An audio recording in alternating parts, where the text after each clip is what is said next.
Okay, so I am exceedingly tired today, but that is not what this is about. Although it should be what this is about, but it's not.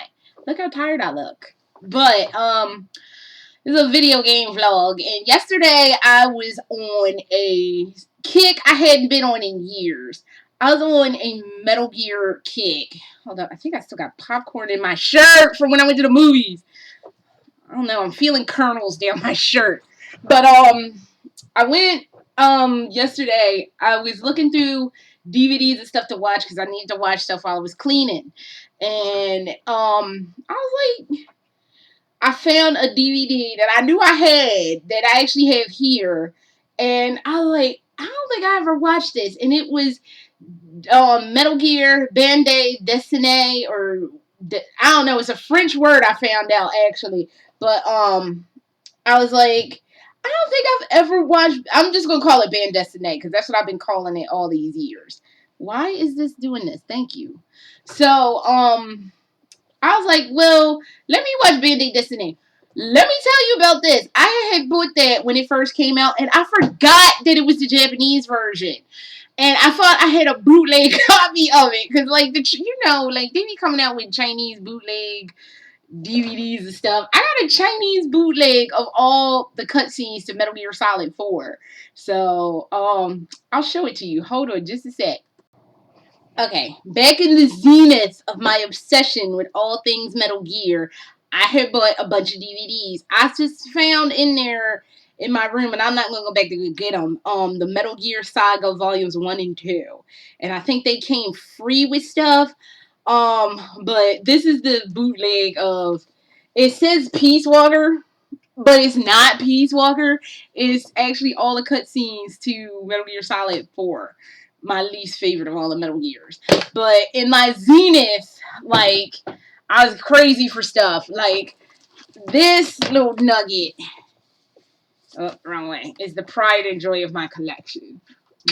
Even though I don't really like Metal Gear anymore, MGS3 will always have a squishy place in my heart. A big squishy place in my heart. At some point, I had to do a top 10 of my top 10 favorite video games, and that's number 1. So, but, yeah, so, I was watching, and I can't watch this. This is a DVD. This is a big-ass DVD, and this is region coded, and it's region 2, which is what Japanese region codes are.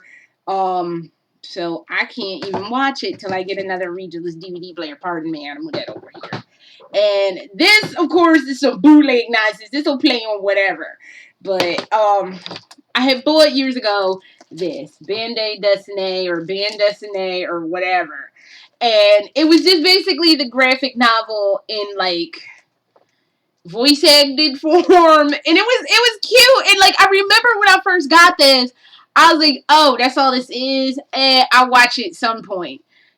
This came out in 2008, I think they said. I just got around to watching this, and this is region coded too, and I swore, last year when I was in Japan, I saw this sitting up at the store that I kept going to, Book Off. I saw this sitting up at Book Off, and I was like, I had the bootleg version. I should probably buy the real one. I'm glad I didn't buy it. Someone was like, don't buy that. You don't even like Metal Gear like that no more. I was like, yeah, that's true. So I didn't buy it. I'm glad I didn't. This is actually the Japanese version. My dumb ass just totally forgot I had the real version. So this is what started my day yesterday. I watched this I told you I'm gonna call it Band Destiny. Band-Aid Destiny, whatever. It just means graphic novel or some shit. Yeah, I saw the translation for this is actually French. I thought it was Japanese, so I was calling it Band Destiny. And it turns out that this was actually, at least for Metal Gear Solid 2, was way better than the fucking actual game of Metal Gear Solid 2. They did stuff that made it make sense. Like, I don't even know. And, like, why they didn't do that and, like, put some of the stuff they put in this in the actual game, especially a 4th game of Doom. I don't know. That would, like, they had some part where Ocelot was having problems with Liquid's arm, and Liquid was like, one of us is gonna have to leave. And then the Sorrow was like, no son of mine would let some crazy dude take him over. And I don't know, that part just blasted my mind, and I'm just like, Why didn't they put that in, like, and I know, like, when Metal Gear Solid 2 came out, Metal Gear Solid 3 obviously hadn't, and they weren't even working on MGS3, but that would have made a lot more sense, and I don't know, because it just did not pan out. And then the nonsense they were talking to me in 4. I watched 4 after watching Bandesine. I watched 4 and I forgot how much I hate 4. I was so angry, like, by the middle. I was just fuming in the middle. It was something that had, and I forgot it had, like, this weird-ass date sim component where if somebody hurts Snake's feelings, or, like, he's, like, I guess, disturbed mentally or whatever, his, like, I guess, not life bar. It's not the life bar, but it was like some kind of emotion type bar. His emotion bar went down or whatever. And I was like, oh God, was Kojima longing for his Tokimeki Memorial Days or what? Because, yes, he worked on a date sim eons ago called Tokimeki Memorial. And I always heard Tokimeki Memorial was kind of rough because you, like, had to keep people's emotions together and, like, treat them nice and trash. I guess he was longing for those days of, like, date sim tasticness, because there was no reason to have Snake have an emotional bar. That wasn't anything that was in any other game. So why is it, like, in a game now? I was just like, I don't even know. So I watched Bandesine 2. I watched Metal Gear Solid 4 and was disgusted. Excuse me, this has a soundtrack in here? I already have the Metal Gear Solid 4 soundtrack. I haven't looked at this because I watched this when I got it because they said it was Peace Walker. And then I get it and it's Metal Gear Solid 4, and imagine my chagrin that it's the game that I can't stand. Some triad nonsense. But yeah, there's a CD in here for music. Yeah, there you go. Oh well. Whatever. But this isn't even Peace Walker! What are we doing? So I watched MGS4 and I was disgusted. And I was like, okay, I can't just leave it on MGS4. I gotta watch MGS3. So I watched all of MGS3 and that made it a lot better. Because I'm like, okay, I always say, if MGS3 is Kojima's best, MGS4 is his worst, and that game is pretentious as balls.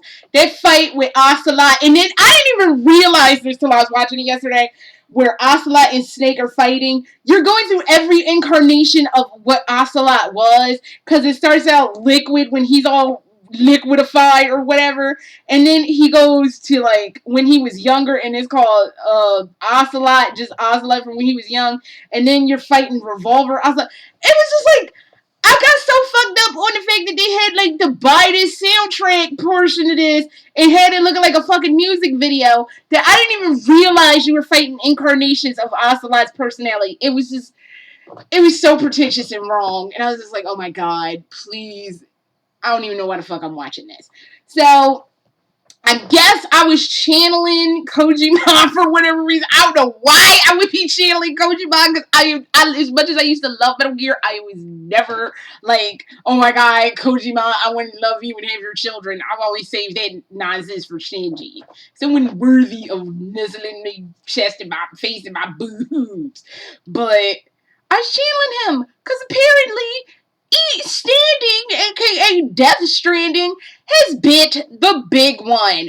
After all this nonsense that I was watching Metal Gear 4, I just randomly went on Twitter and I saw, like, it was like a firestorm, and they were like, Stranding's gone. I was like, at first, like, the first couple of times, I'm like, no, it ain't. What the fuck y'all ain't nobody giving up on Standing. They did that whole thing at E3. E3 was, like, in June. And now it's dead. Hold up. I went and looked, and they were like, this is from Game and Guide. I told you I will get stories from wherever I can get them. But, by Alan O. November 17th, 2016 at 9:13 in the morning Eastern Standard Time. Ow. Hideo Kojima, Death Stranding, not happening. Creator and Sony not in good terms. High off. Well, it's so glary. Yeah, there you go. So, what the fuck is this? Let's read this article. I haven't even read this article. So, according to... Oh, come on, tablet. Get your shit together. Tablet. Thank you. My tablet is having a fucking conniption. Hold on a second. Alright, sorry about that. I got the conniption to stop. According to various reports, Stranding, aka Death Stranding, the latest game created by Hideo Kojima, and as we all know, I call him Hideo Kojima, the brains behind the wildly popular Metal Gear series, will likely be unavailable to play on PlayStation 4 due to Sony and the infamous game designer not seeing eye to eye. At present, it is believed that Death Stranding is being subject to major improvements to ensure the game's stability when introduced to other gaming hardware such as Windows, Xbox One. Prior to putting up his own company, Kojima Productions, in 2005, the famous designer was employed by Konami and as its vice president. I knew he was the vice president! God damn, I knew he was the vice president! And I could never find information on that. Finally, I got confirmation on that. Sorry, but that I had saw that years ago, and I was like, damn, they must love his ass, and then their love died. It died bad too. Other games Kojima has directed aside from Stranding in his long-standing career include Castlevania Lords of Shadow. Don't talk to me about that game. Zone of the Enders. I think you don't talk about my brother about Zone of the Enders. He also did that Police Cops, or not Police Cops. This is what me and my best friend call it. Police Knots. We took Police Knots, and made it like a fucking thing. I don't know what the fuck a police knot is, but whatever. And he did Tokimeki Memorial. While some reports suggest that tensions between the two parties continue to rise, other sources are quick to debunk such rumors.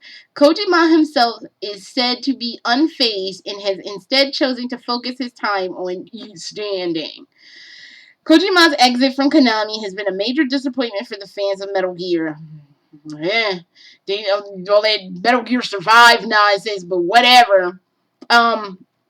With plans for episode 51 of Metal Gear Solid 5 Phantom Pain no long underway due to alleged budget problems, players will have to make do with an ending that provided more questions than answers. Initially, episode 51 was meant to tackle Diamond Dog's quest as they search for Eli, Big Boss's clone. Don't talk to me about MGS5. I found out what that game was about and it nauseated me, but whatever. This would eventually lead to a fight between Eli and Metal Gear. The fuck is this word? Sahelanthropus. I don't know what the fuck. Don't talk to me about Metal Gear Solid 5. The first, then they talk about Metal Gear and blah, blah. So, East End is gone, and I don't know what the fuck happened there. Last time I heard anybody was talking about East Standing, they were talking about, it was at Tokyo Game Show, and they were going to have tethers so people could interact with one another, or some shit. It was something like that. I don't fucking know. But that's what it was talking last time I saw anybody was talking about East Standing. Poor Norman Reedus. Every time they try his ass out to be in the game, that game just died. Maybe it's the curse of Norman Reedus. Because every time he was in Silent Hills, that died. I think he was supposed to be in some other game, and that game died. And Man, just stop being in games because he's like poisoned for games. If you want your game to die in a grease fire, just say, "Oh, it's gonna be headlining Norman Reedus, and this is gonna die." It's just watch it implode, watch it fall apart like a Chinese motorcycle, and it just be sad. So I don't even know, but I guess I was channeling Kojima because that was the news that came out of the internet yesterday, and I was yesterday, and I was just like, well, fuck. Shit, that was quick. And maybe it isn't Norman Reedus. Maybe Kojima is just an ass to work with. It would not surprise me. One of my main complaints with Metal Gear Solid 4 is the fact that in that 20-30 minute bullshit opening before you even get to the title Metal Gear Solid 4, you see his name on every fucking thing. Writing, directing, producing, key grip, getting everybody fucking coffee, answering the phones. It's all Kojima. Metal Gear Solid 4. Hideo Kojima's Metal Gear Solid 4. And this is like, either you have the worst ego in the world, which that's part of it, or you have the tiniest manhood ever. And like, yeah. And not to be talking about somebody wang, but for real, you gotta put your name all over everything like that hardcore. You must be. I don't even know. I don't want to think about his penis, but it might not be a good situation. So I'm saying, most normal people is one of the things I love about Shinji Mikami is he don't have to plaster his name all over everything. I played God Hand last week, and I played it and I finished it, and I was so excited. I didn't even know that man worked on fucking God Hand until the credits came up. It was like, oh well, damn. I remember the first time I finished it, I was like, no wonder I fucking love this game. It's this dude did Resident Evil. No wonder I love this game. It was a surprise. Like, Kojima, please. He gotta put his head all over everything. It's like, boyfriend, please dial it back. Cause no. Why does he do that? It's just, I don't know. So that is all the news I have. I'm just blasted by the fact E. Standing is already dead. We will see. Because he's all like, no, I'm still going to be working on E. Standing. Maybe it's just him being on the outs with Sony. I don't know. But whatever. So that's all I have for now. Later.